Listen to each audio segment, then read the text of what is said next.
that what I'm presenting today is very much not related to technology. So um, hopefully I can still provide some value for you and make things work out. So real quick, again, my name is Dean Furness. I'm a principal analytics consultant working for Wells Fargo in our West Des Moines, Iowa office. So I'm in the Midwest. Happy to be with you here today. And I went through a situation about 12 years ago that put me in a wheelchair. And through that scenario, I had the opportunity to present at many different conferences, even before my accident and after. And I ended up at Sequel Pass presenting in 2015 or 2016, and Tayo attended my presentation. And it was a presentation much like today, where I was in a professional development track sharing my story and how we've overcome a few things. And out of that, we started a really good friendship. And so those of you that know him and, as a part of putting on this group, I've been pretty thankful to have him involved. And in fact, he went as far as to suggest that my talk was one of an item to be voted on, and ended up being voted one of the top 20 of Sequel Pass in the 20 years that they had put together. So I'm, again, pretty thankful that way. And so to get going, again, I think the best way to start this is to let you know a little bit more about myself. And I think that's going to open up a lot about me and who I am, and maybe that'll get us rolling through things. And I think the best way to get started is introduce you through my family and who I am besides work. And this opens up a little bit of vulnerability as to who I am, right? I think a lot of times we meet people and they say, hey, who are you and where do you work? And almost always our introductions are based on, well, I work for this company and I do this.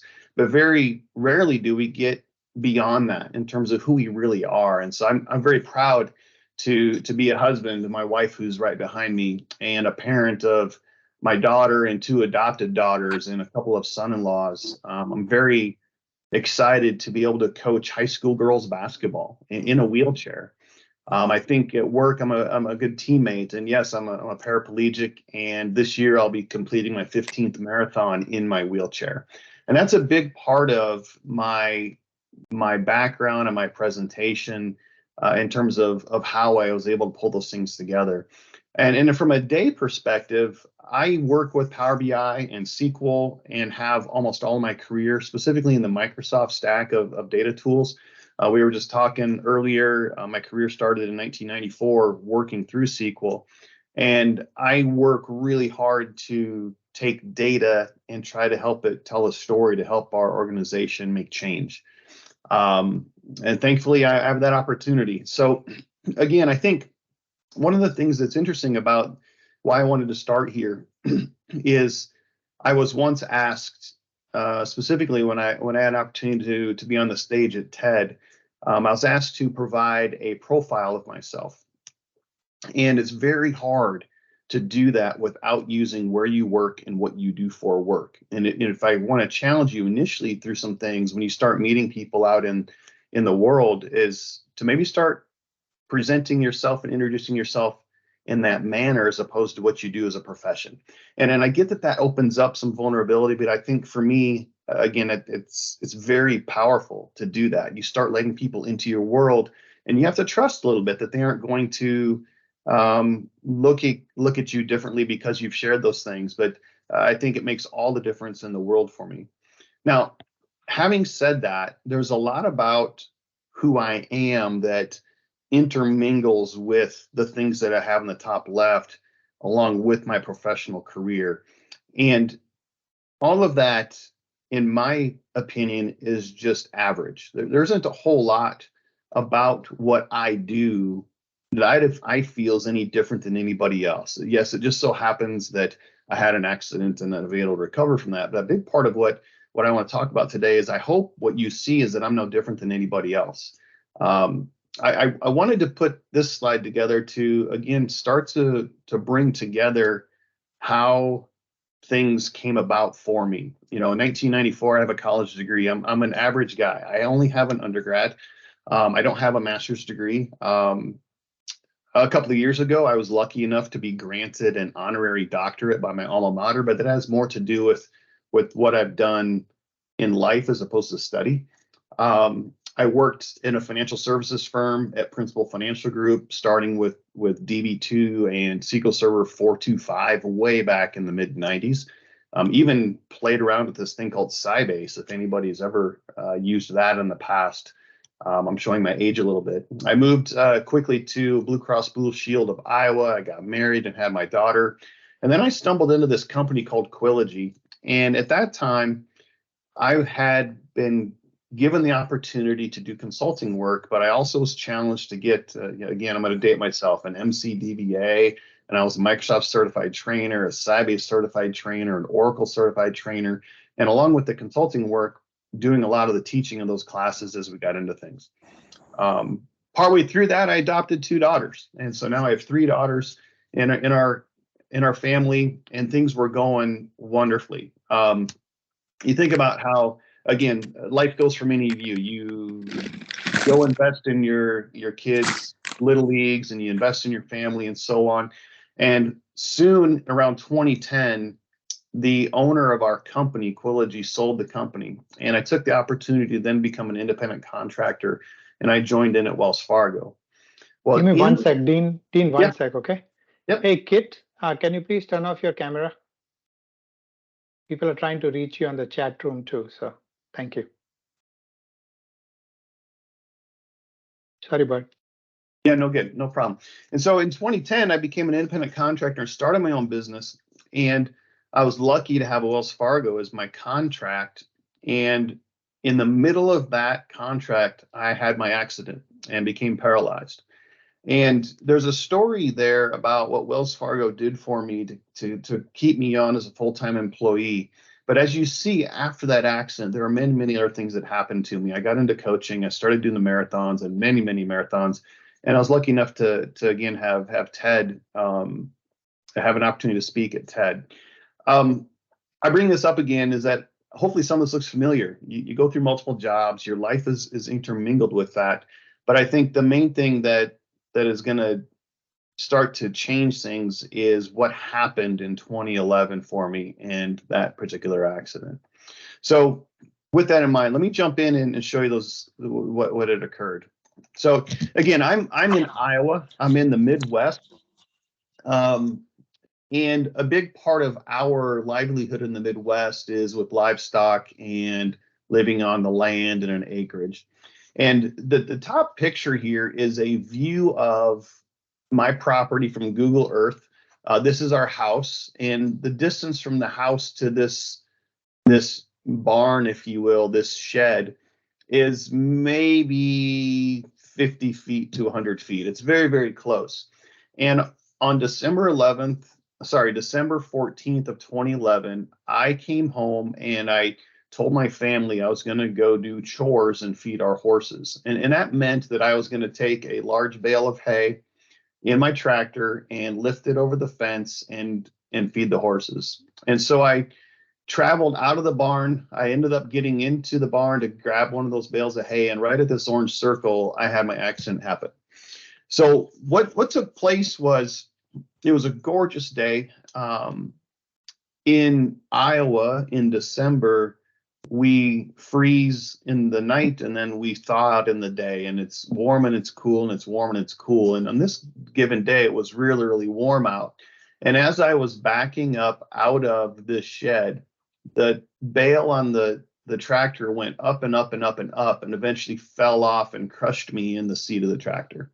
And so that's not my actual tractor, but if you can imagine this 1,200 pound bale of hay rising in the air 15 feet and then falling and landing on me in the seat, that's what happened to me. And it happened so close to the house, very, very close.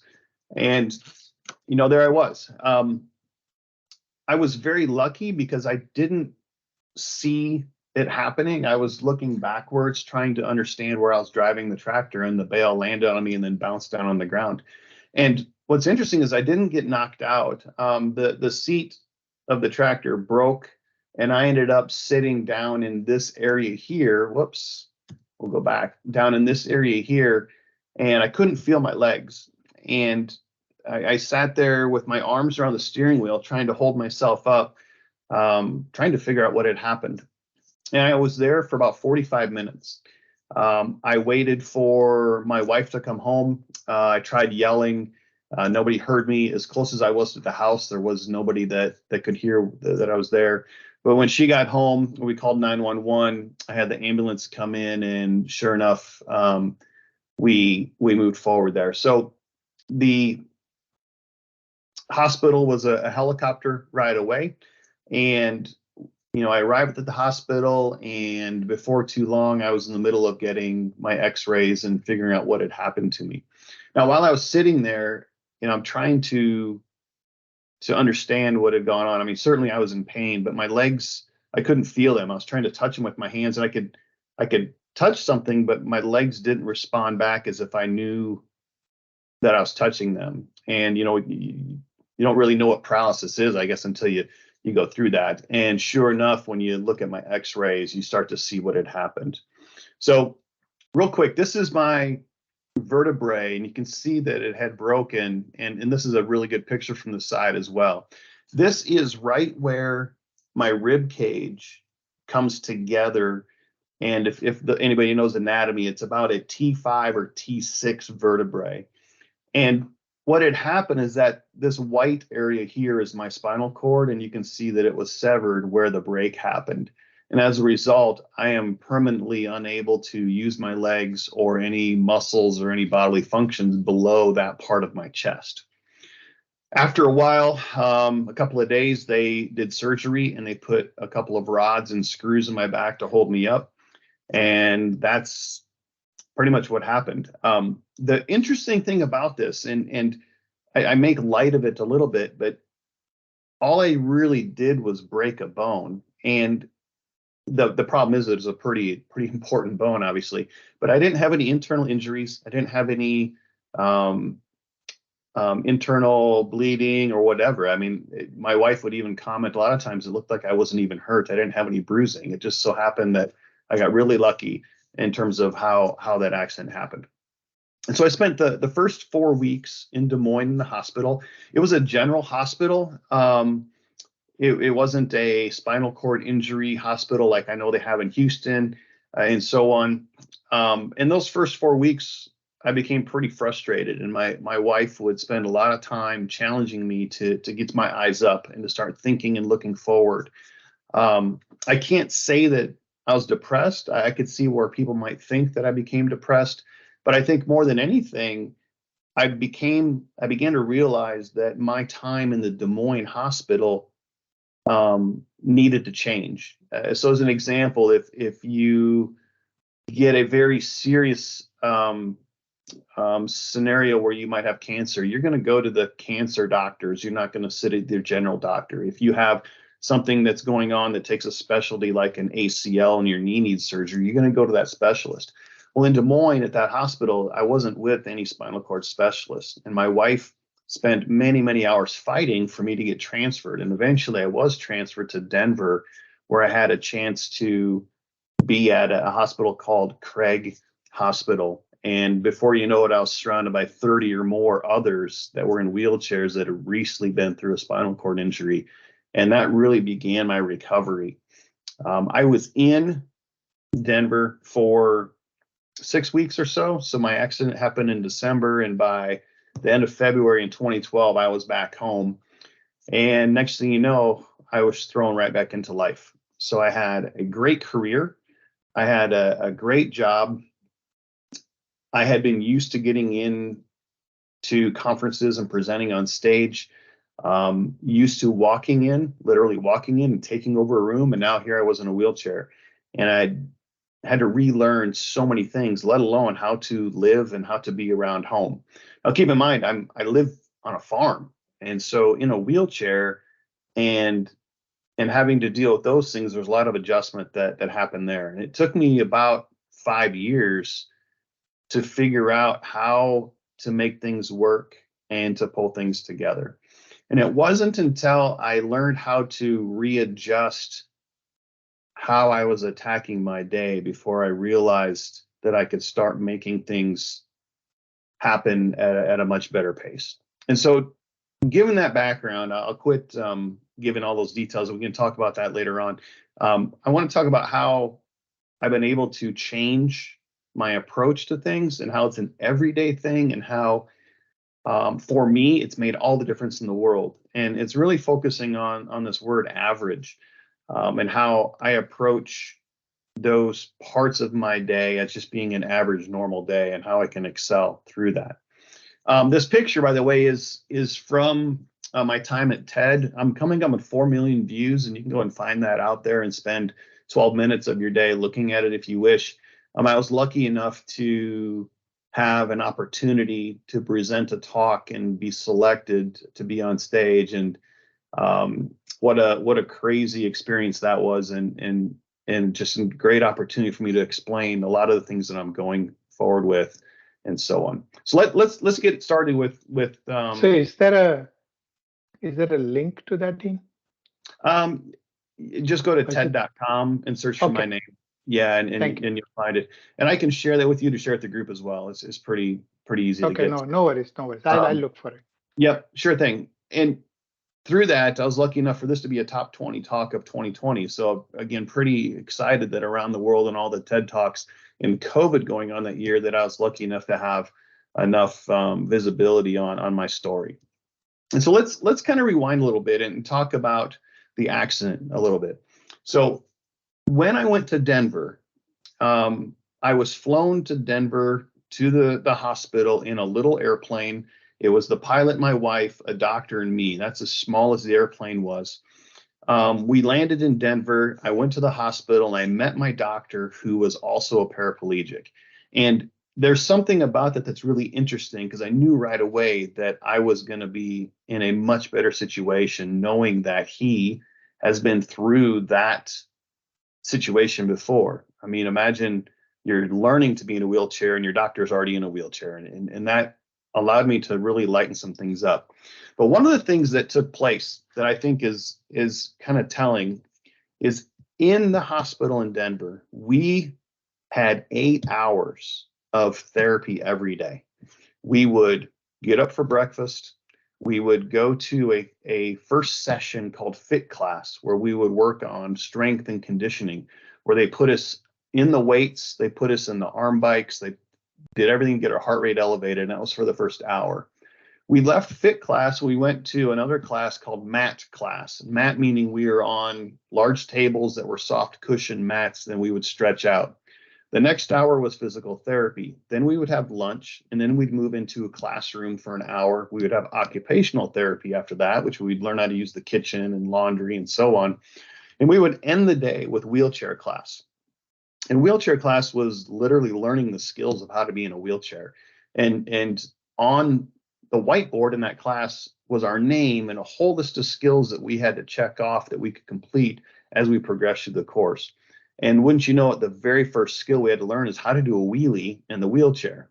And if I get a chance to be in person and on stage, I typically will do a wheelie and everybody will laugh. And the thing is that it's such a crucial skill to be able to pop your front wheels off of the ground to get over an obstacle, that it becomes the first thing that we learn. And from there it progresses. We had to hold the wheelie in the air for 60 seconds. Then we had to spin around with the wheelie 360 degrees. Then we had to push all the way around the gym with the wheelie, and on and on and on.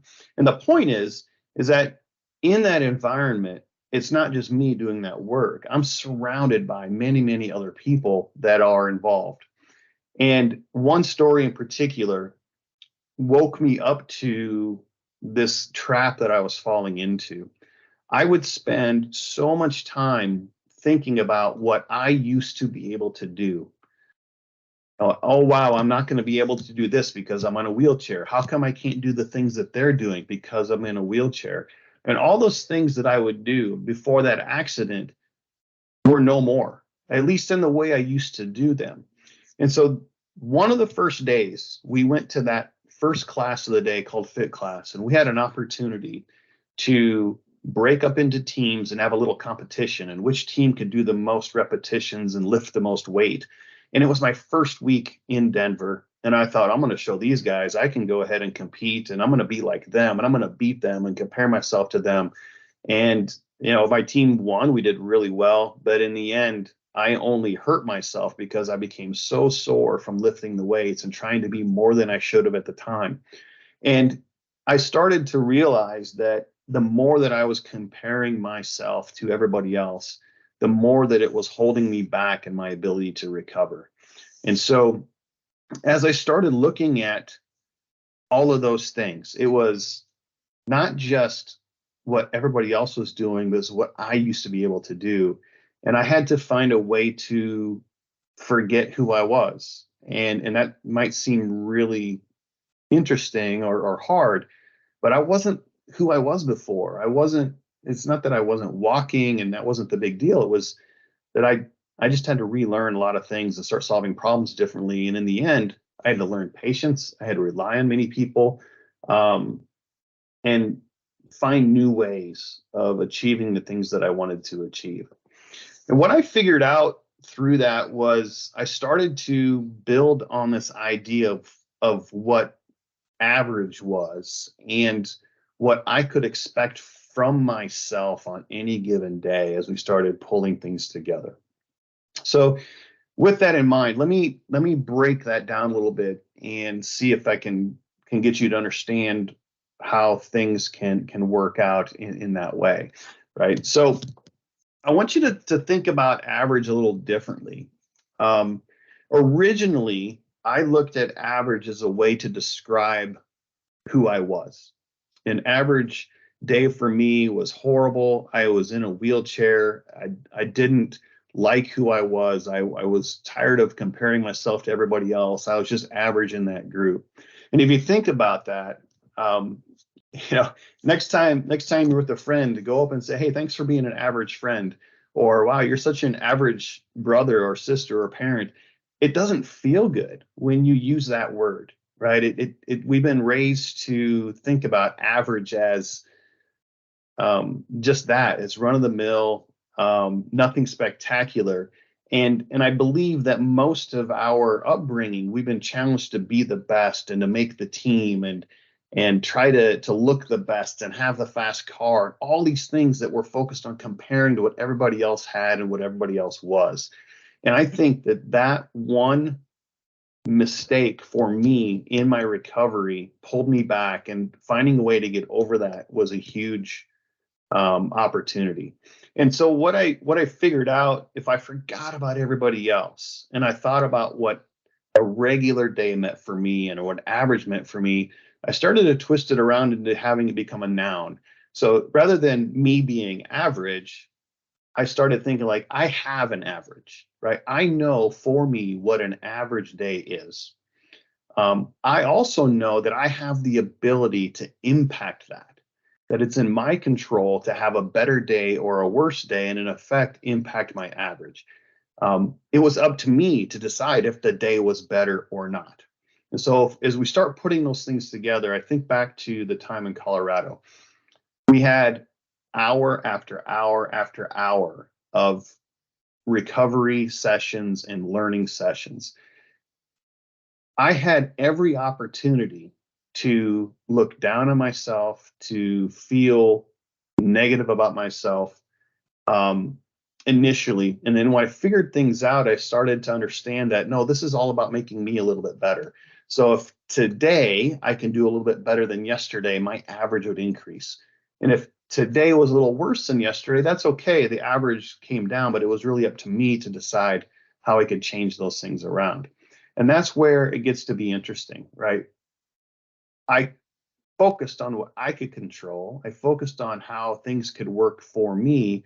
And as a result, it was up to me to decide if it was good or bad. And the thing that's interesting is that if you have the guts to stop at the end of the day and ask yourself, what's today better than yesterday?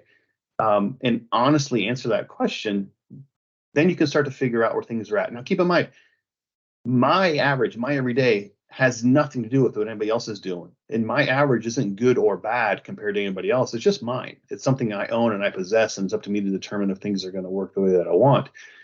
But what's interesting with that is that it's also up to me to stop any sort of streaks where things aren't going as well. If I have 2 or 3 days in a row that I wasn't happy with, it was up to me to make that change, not up to anybody else. And what I figured out over time is that I never really had a bad day. So if you think about an average day, and I'll walk through my little graphic here, it might be comical or might be very real for you. You know, we have an alarm that goes off first part of the day, and we'll typically hit snooze a couple of times before we get up and do a quick workout. But it's not until we have our initial coffee that things start to turn in our favor. You get in your car and you have a surprising commute to work that's much easier than you expected.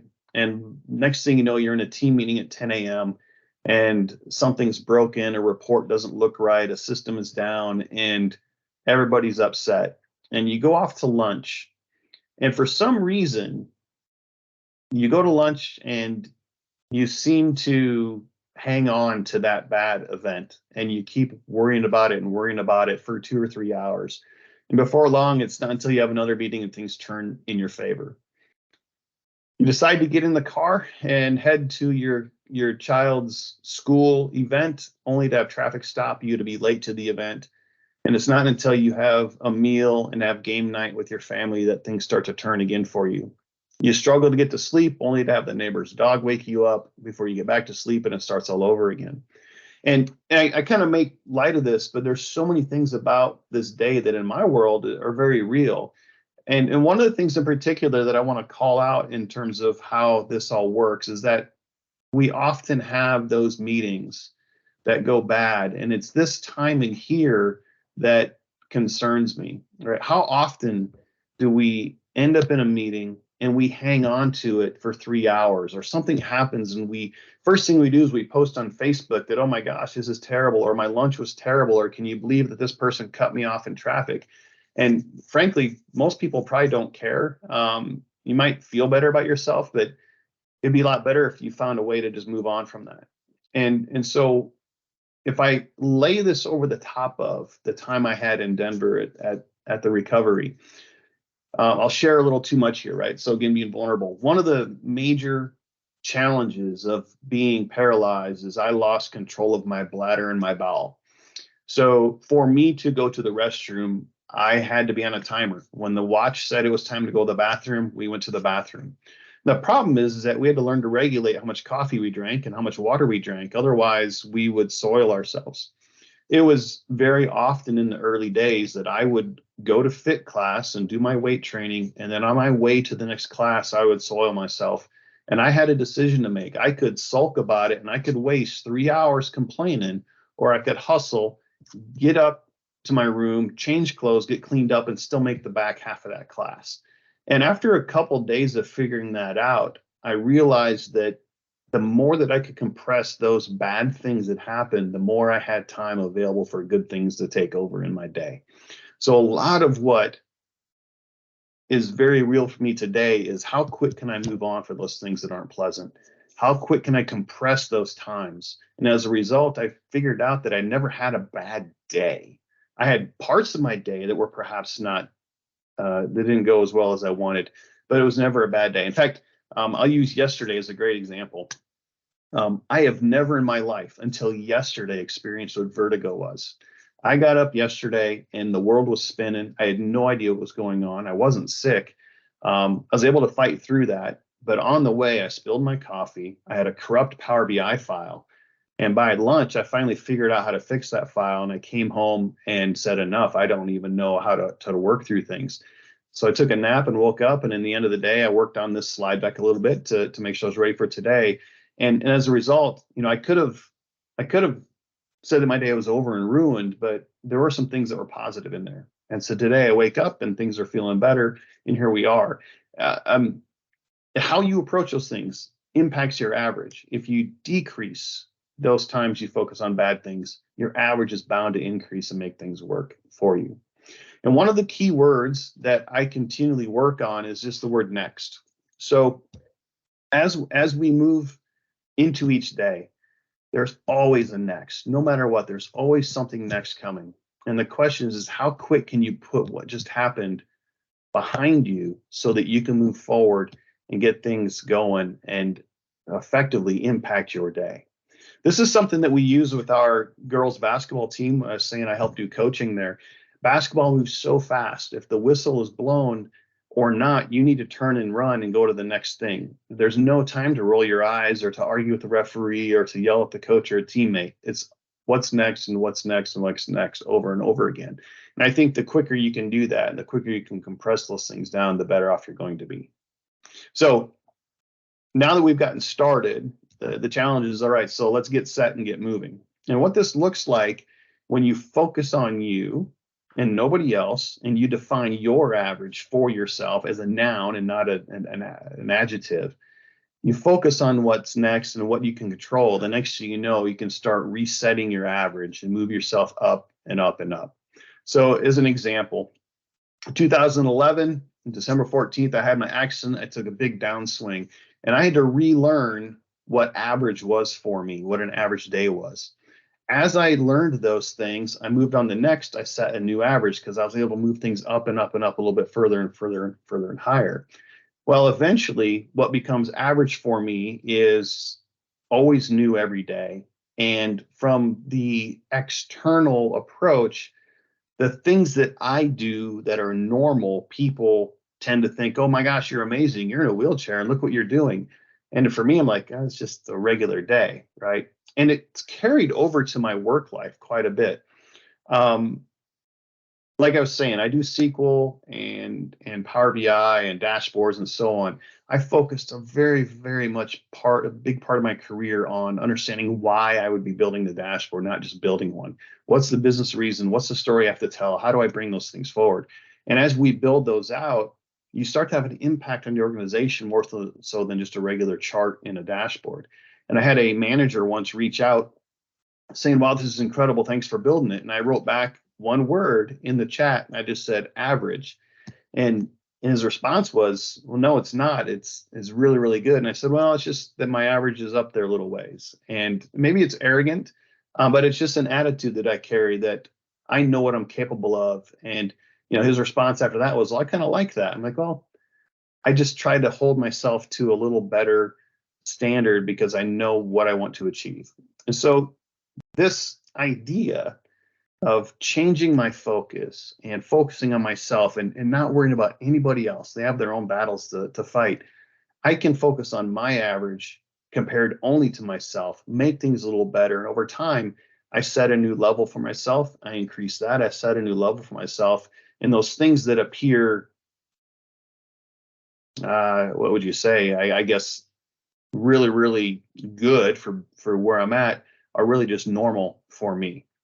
So as we put that together, a part of this progression in 2016, my physical therapist asked me if I would do a half marathon in my wheelchair. And as a part of the story goes, it was 10 weeks away. I am not a runner. I had never been a runner. I played athletics in college, but I would rather be on a golf course than running laps or doing anything. In fact, the furthest I had run would probably be 3 or 4 miles in my life at one time. Well, we put things together, and next thing you know, I'm in a wheelchair here doing my first half marathon. And that progressed over time in that, if you go search for how to compete in a marathon in a wheelchair, you're not going to find a lot of workout guidance. I didn't know what workouts I should do. I didn't know what time I should hit. But over time, I began to realize that my workout is for me. It doesn't really matter what my time should be. It should just be myself and a little bit better. And I thought back to that idea of moving on to next. And I started tracking every workout, getting just a little bit better and a little bit faster for myself.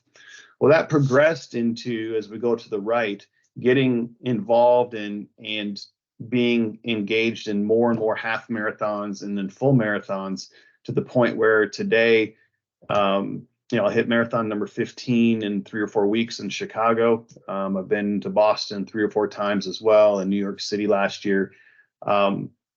I'm hooked, right? And the thing is that it's about me being stronger for myself, not so much based on what anybody else is doing. And I've been privileged enough to be lucky enough to have that opportunity.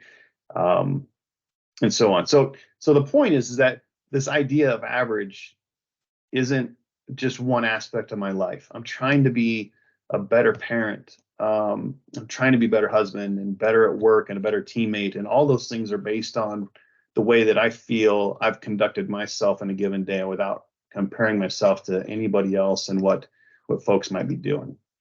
So with that, I'm going to give you one more thing to think about and one more opportunity there. I'm doing this for me, right? And I've said that, but I know that I'm not alone. And there's a couple of things that I think start to come together in terms of the experiences that I've had, right? I work at Wells Fargo, right? Wells Fargo has over 230,000 employees in the company around the country. We have 5,000 banks. If you count all of the tellers and the bankers, you count the IT divisions, you count the business groups, we have 230,000 employees. And it's pretty big. And in fact, in the IT department, we have 35 to 40,000 employees. There is a great amount of anonymity that I have and all of us have in the company. In fact, this meeting's a good example. If everybody were to turn their cameras on, we wouldn't see much of anything other than a face. Like if I roll backwards, it wouldn't be until I'm way back that you'd realize I'm in a wheelchair. And so because of that, I have an opportunity to show you what my average is without you having any perception of who I am. You have no idea what I fight every day. And that lets us focus on the thing that we have at hand. And if you flip that around, if you were to meet me first, before you even met me, you would see me in a wheelchair and you'd have a perception.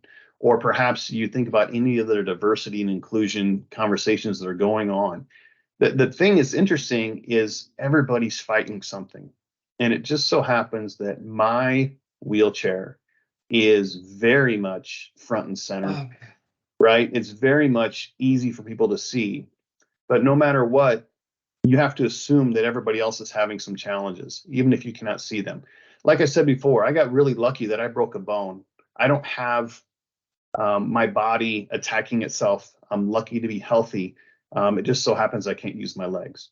And so think about that a little bit when you see people say, hey, be nice. You don't know what people are going through. It's very real, right? And I'm guilty. I'm a hypocrite. I will be on a call with somebody and I'll think, wow, why did that conversation happen a certain way? And I might judge that person and actually be very careful that I don't know what they're going through today. And as a result, some of that starts to make all the difference in the world in terms of how I act and engage as a teammate. So putting that together, the last piece I want to challenge you with is just a very simple statement, right? What if all of us stopped for a second and built our own average just a little bit? And then when we come together and we start to attack the problems that we have in front of us, think about the elevation, the escalation, and all the amazing things we can do.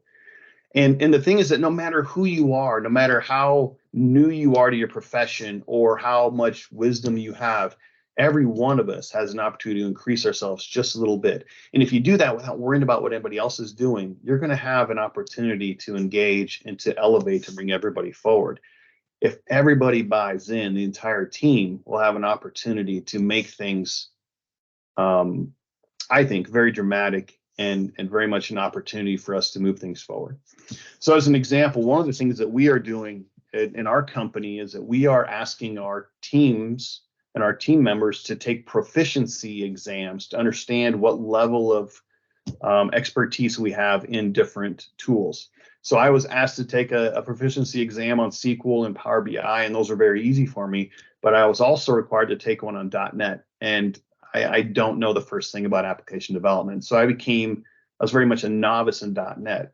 Well, out of that, as a group, all of us are coming together and we have 20 of us on the team that are doing that same measurement. And we're all going to try to get a little bit better. So even if I learn a little bit about .NET, that's going to help me communicate with my team members that much better and make us much more proficient as a team coming together. And I think when we start to attack things from our larger group, we're going to have those opportunities to then go forward and have a lot of power behind us. So That's kind of where I think the power of all this comes together. And if you focus on yourself, find your average and don't apologize for it. It's just for you. You don't even have to share it with anybody. It's not good or bad. It's just yours. You start bringing those things together, and as a group, we're gonna be able to compete and do some really, really crazy things. So with that, it's a little shorter session today. I know you guys are on lunch break, but love to take questions and answers. Raise your hand, come on camera, talk, or do whatever. I will share anything that you wish about my accident, about what I do at work. I don't care if you want to talk about dashboard design, we can do that as well. But I really appreciate the opportunity to come in and hopefully challenge you to take a little step towards having things work a little better for you. So with that, you can find me on LinkedIn. And then again, I think some people put the chat to Ted in the chat. So Thank you so much. Wasn't there a song about this? Maybe Survi remembers, right? By Christina Aguilera. You are beautiful in every single way, right? Are you Words gonna don't are you gonna bring- sing for us? Yeah, sure, why not? But yeah, in the sense that it says the words don't bring me down. Don't you bring me Yeah, down today, right? That's how the song goes. Yeah. yeah. That's me. I'll shut up. No, no problem. Thank you so much. So anybody has any question? Don't be shy. Yeah, I know. Are there any runners in the group? Yeah, other than my nose, no. I am. I'm a runner. I run. Yeah, so I need to share a little bit about how we cheat in the wheelchair, if I can.